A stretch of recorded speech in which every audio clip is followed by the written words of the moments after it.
June of 1938, two men, Jerry Siegel, a writer, and Joe Shuster, an artist, captured the imagination of a nation and eventually the world by publishing the first story about one of the most iconic superheroes of all time, Superman.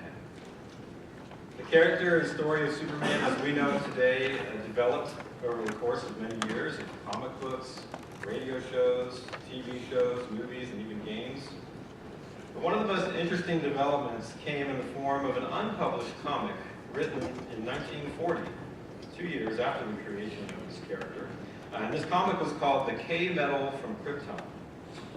It was in this story that the writer who created Superman introduced something that fans of those early days would have thought unthinkable. Superman had a weakness. This weakness came in the form of a mysterious metal from his home planet called Kryptonite. Whenever Superman was near it, he became as weak as the rest of us. He was vulnerable to attack or even death. And before the introduction of Kryptonite, Superman must have seemed like this omnipotent superhero that always able to beat the bad guys. Nothing bad could happen to you. But now there was a risk that he had a weakness and that he could lose. This idea that the perfect and good superhero of the late 30s could somehow be defeated was perhaps too shocking for the publishers of that day. And so the story that introduced Kryptonite was actually hidden and unknown for many years. The actual comic, K-Metal from Krypton, was not even discovered until 1988. However, the concept of Kryptonite was eventually revealed much earlier in 1943 on a radio story for another very interesting reason. I think this is very interesting. At the time, the voice actor who played Superman was a man named Buzz Collier, and he wanted to take some time off from his work.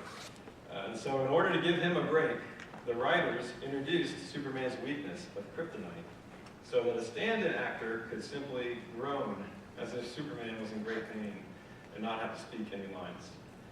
There's something ironic about that. But I imagine that all of us at one time or another, either as a child or as an adult, or both, has had the really hard experience of learning the weakness of our heroes. And that can be a very difficult and painful moment when that happens. When someone we love, someone that we admire, somebody that we want to be like in some way, turns out to be a lot less perfect, a lot less powerful, or admirable than we thought they were, especially if that person is close to us.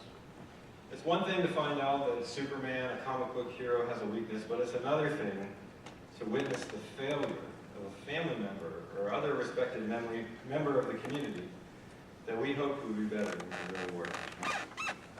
In March of 2014, I heard some disappointing news about a moral failure of a minister that I was connected to in South Florida. Pastor Bob Coy is the founder and was a former senior pastor of Calvary Chapel in Fort Lauderdale area where I grew up. And it was one of the largest churches in America at one point with over 30,000 members at one time. And he left that position in 2014 after admitting to multiple affairs and to an addiction to pornography. And for many people who heard the news, it was just another name to add to the list of failed ministers. We've heard that story before. I've heard that story before with other people. And it's sad, but maybe not too surprising when you've heard it many times before. But for me, it was a very deep disappointment to learn about the secret life of this man whose ministry impacted me and my family in a meaningful way. See, at an important time in my life after I became a Christian in high school, Bob Coy was somebody God used to teach me biblical truth. He was also an example, an encouragement to me to continue down a path of life and ministry that I felt God was calling me to. My mom started attending Calvary Chapel of Fort Lauderdale in the mid-90s after my parents got a divorce. She went with some friends, and because my parents were divorced, I usually spent the weekends with my dad and went to another church at those times. But when I did get a chance to go with her a few times, I would listen to his teaching. I would take lots of notes. I was very interested in what he had to say and how he said it. And my mom grew a lot under the ministry of Pastor Coy.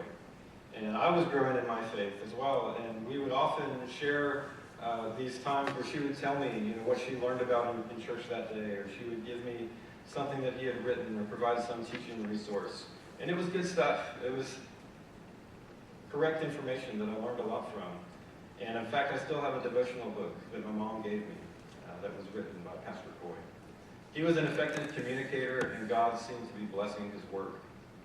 And eventually, I even got to participate in my mom's baptism at that church, which seemed to be, another way that God was blessing his work and that his ministry was fruitful.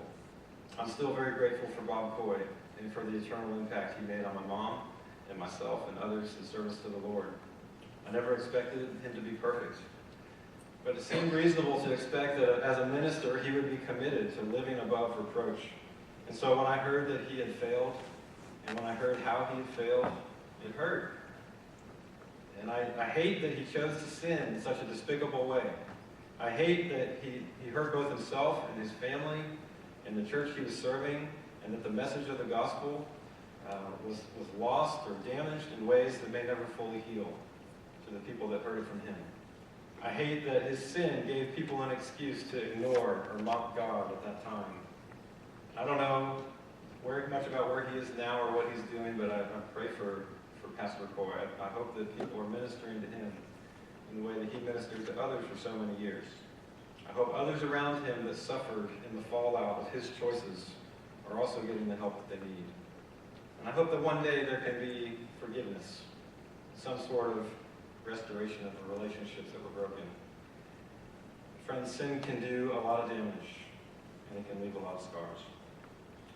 In chapter 12 of the story, King David is on top of the world, having accomplished many great things and having this legendary status at a young age for all the things we learned about last week, for David and Goliath, for all these things that he did, where he was a man of integrity and he didn't harm Saul when he could have, even though Saul was chasing him and trying to kill him. And God was giving him great success in all that he was doing once he finally became the king. And all he had to do was maintain some sort of attitude, a positive attitude of obedience towards God, faithfulness, and the things that he already knew how to do. And I think God would have continued to enrich his life and the lives of everyone around him. But as we all know, that's not what happened. He made some terrible choices that brought about a lot of pain for a lot of people, and it forever blemished his reputation as a man of God. We start looking today at 2 Samuel chapter 11, verses 1 through 15. This will be up on the screen, but it's on page 221 in the Pew Bible if you'd like to follow along. And we're going to read 2 Samuel chapter 11, verses 1 through 15. Here's what it says. In the spring, at the time when kings go off to war, David sent Joab out with the king's men and the whole Israelite army. They destroyed the Ammonites and besieged Rabbah, but David remained in Jerusalem. One evening, David got up from his bed and he walked around on the roof of the palace. And from the roof, he saw a woman bathing. The woman was very beautiful, and David sent someone to find out about her. The man said, "She is Bathsheba, the daughter of Eliam and the wife of Uriah the Hittite." Then David sent messengers to get her. She came to him, and he slept with her. Now she was purifying herself from her monthly uncleanness. And then she went back home. The woman conceived and sent word to David, saying, "I am pregnant." This is one of those moments in history that I kind of wish, and maybe this would ruin everything, but I kind of wish I had a time machine to go back and do something, just to slightly redirect some small part of that story so that it might have prevented this tragic event from ever happening. If only David had stayed in bed, or he went to the kitchen for a late night snack, or had done anything differently, maybe all of this mess that follows could have been avoided. And what we see is just sort of the interesting way that sin develops, and something we're probably familiar with in our own lives, but we can see in another person in the life of David. It starts innocently enough. David somehow seeing Bathsheba bathing.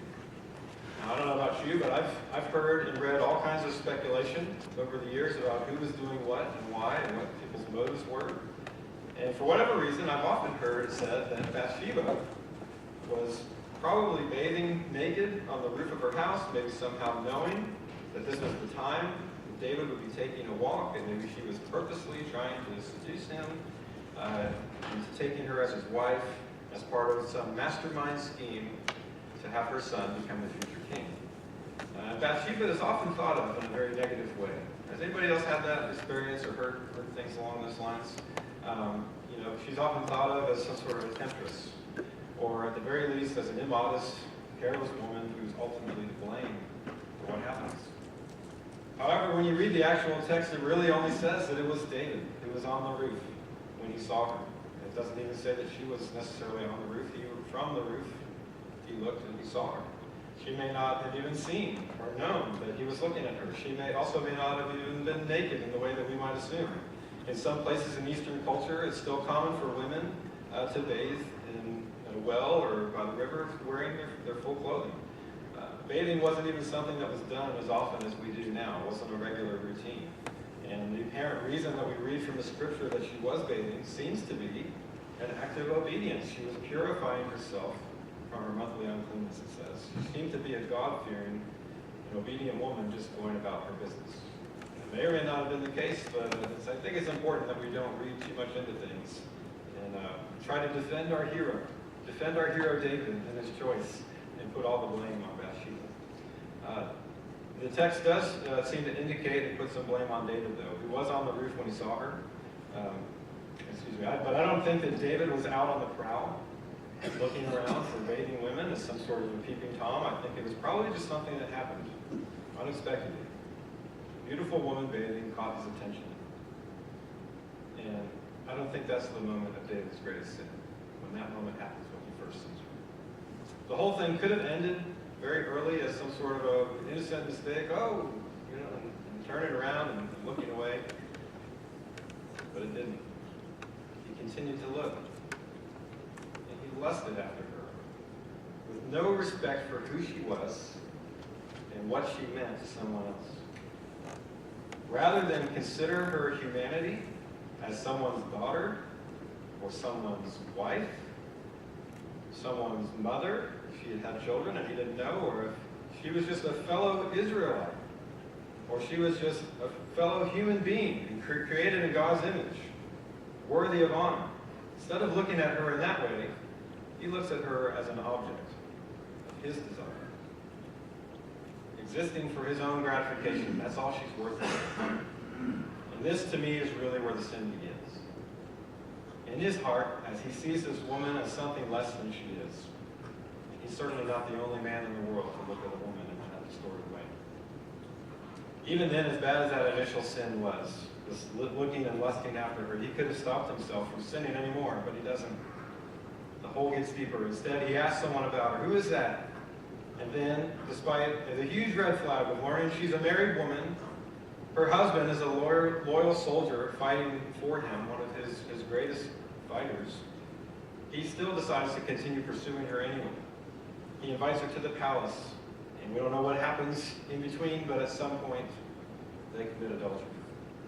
Again, much is speculated about the motives of both of them, but we can't confirm or deny from the Bible what was in each of their hearts. All we know is that it happened. They both cheated on their spouses at least one time, and Bathsheba becomes pregnant with David's child. By this point, the consequences of sin are already piling up, and it's going to get worse. David devises a plan that he thinks is very clever, and he acts quickly to bring back Bathsheba's husband Uriah from the battlefield, in hopes that he will sleep with his wife and be tricked into thinking that the baby is his, and they can all live a lie for the rest of their lives. The child never knowing who the father is, the husband never knowing that it's not his, so they would hope. But Uriah is such a faithful and loyal servant to the king that he refuses to even go home in a time of war. He sleeps at the palace, awaiting orders to go back to the battle. After several failed attempts, David finally realizes that he has to choose between Uriah's life and his own. And I'm sure that he reasons it's for the good of the kingdom to bury this scandal.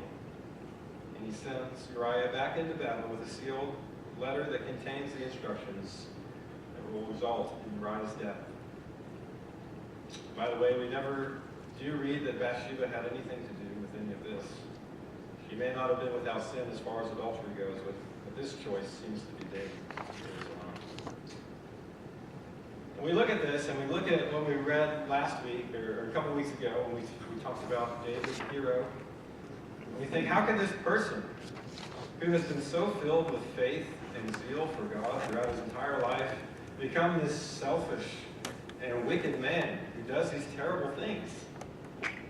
This is supposed to be the hero of Israel? This is what a man after God's own heart looks like? These are not mistakes or momentary lapses of judgment. This is pure evil, being committed by a man who's become such a slave to sin that he cannot control himself, he can't stop himself. David should know better. He has seen God's power displayed time and time again. And yet he has the audacity to take a man's life to cover up his own sin and embarrassment that would cause if people knew about it. When Uriah dies, we read that Bathsheba mourns the loss. And after a time of mourning, she then marries David and gives birth to their son. Now, sometime after the birth of their son, after they've both probably attempted to move on and further bury their secrets, God doesn't forget what happened. And he sends a messenger to confront the king.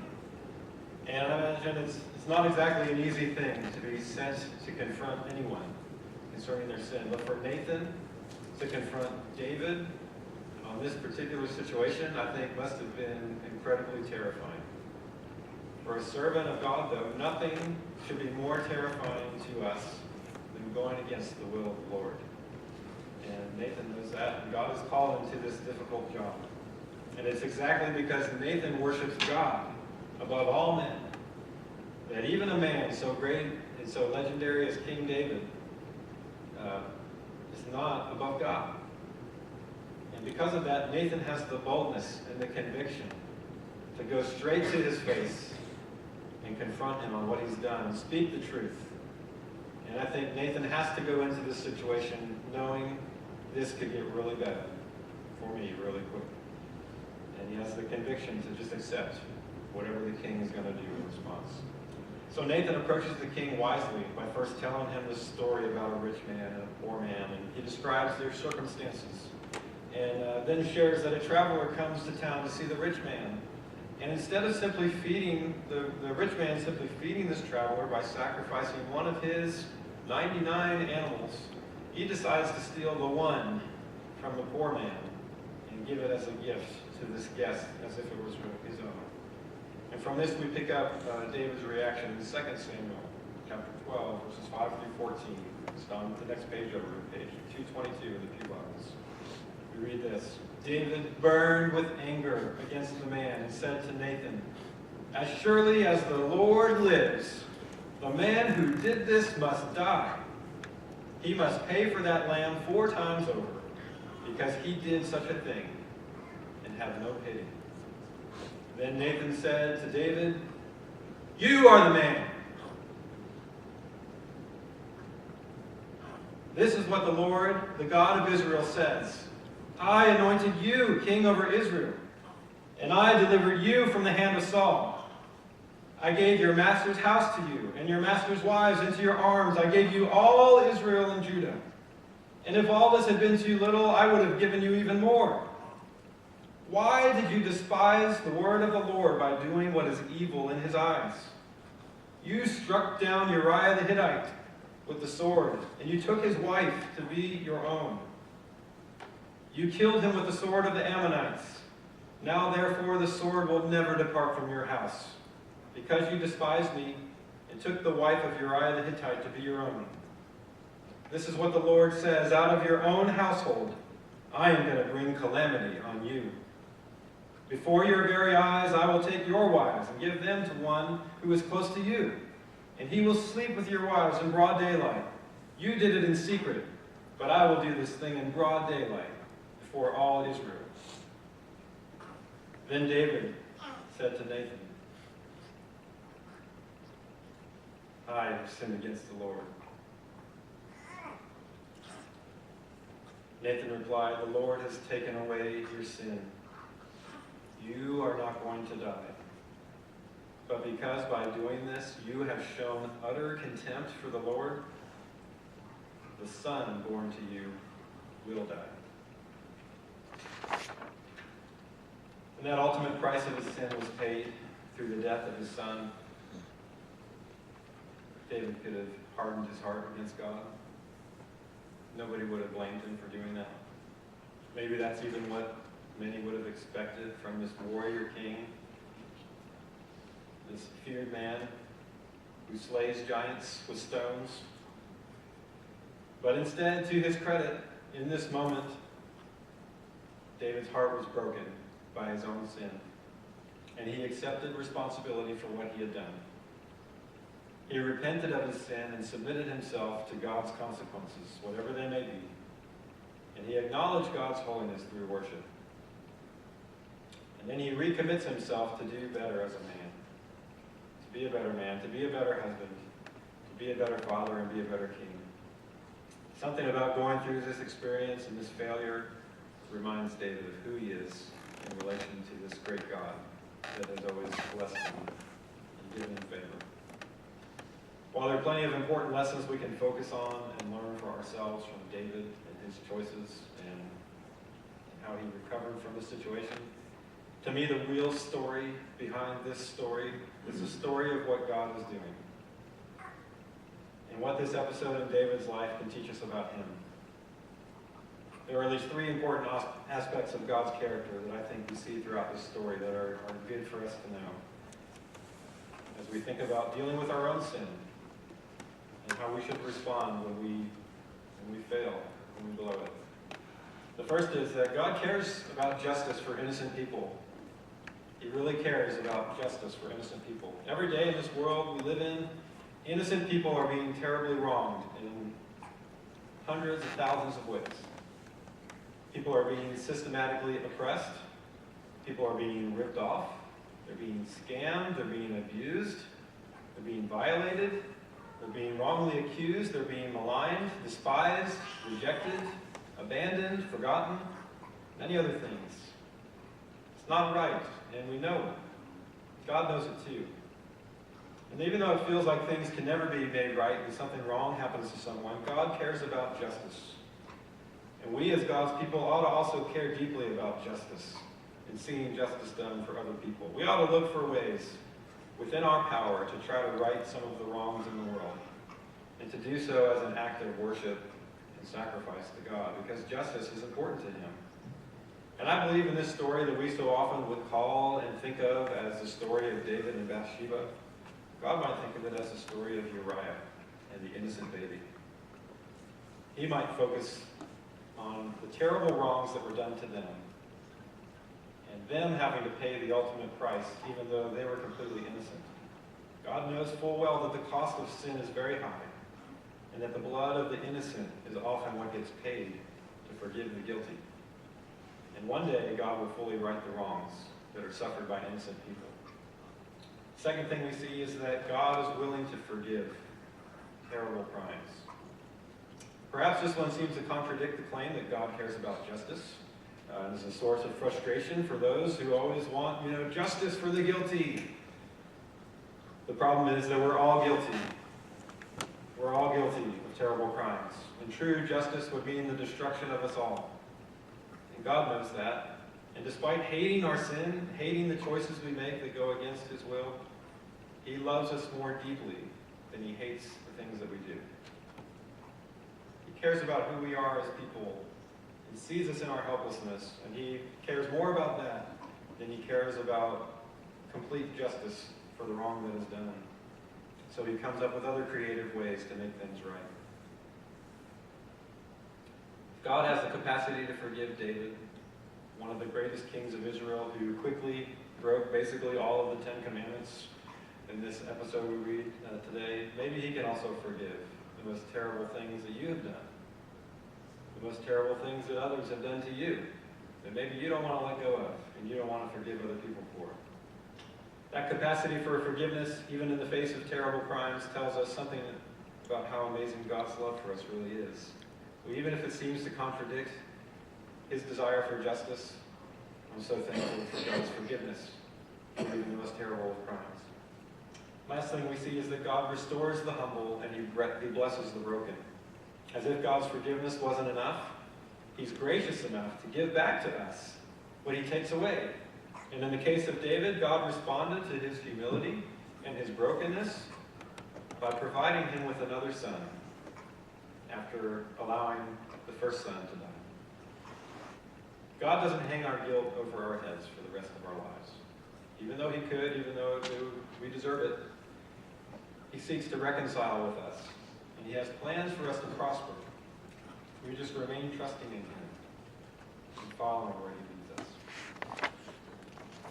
I'd love to say that the rest of David's life was easy and perfect from this point on, that he totally learned from his mistakes and never made another, but it wasn't. And that's not the case for any of us. The Bible records many more challenges and conflicts that David endured, especially with his sons, and their struggle to see who would become the next king. And some of it may have been a result of some of his earlier sins, but others were just a result of other people making their own sinful choices and their own selfish choices. And David, as a king, had to endure those things as well.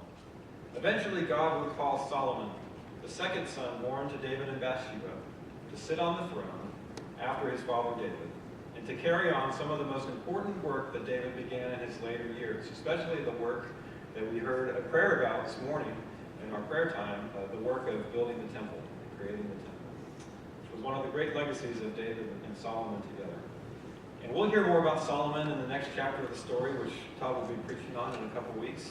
But for us today, perhaps the most enduring legacy of David is his Psalms, I think.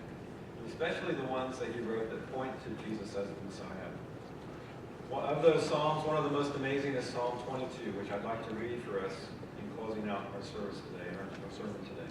I'm not sure when David wrote this, but it seems like it was during a very difficult time, maybe as he was struggling with the weight of his sin and the consequences, either soon after the events we read about or maybe much later. But Jesus himself quoted some of the words of Psalm 22 at his darkest hours on the cross. And it seems a fitting way for us to end today's message on the high price and high cost of sin, but the joy that comes from forgiveness and restoration, by reading these words of David and how they apply so soon after thinking about and celebrating the Easter story just last week. So this is found on page 391 of the Pew Bibles. It won't be on the screen. If you want to follow along, you can read it, or you can just listen and think about it. So, Psalm 22. My God, why have you forsaken me? Why are you so far from saving me? So far from my cries of anguish? My God, I cry out by day, but you do not answer. By night, but I find no rest. Yet you are enthroned as the Holy One. You are the one Israel praises.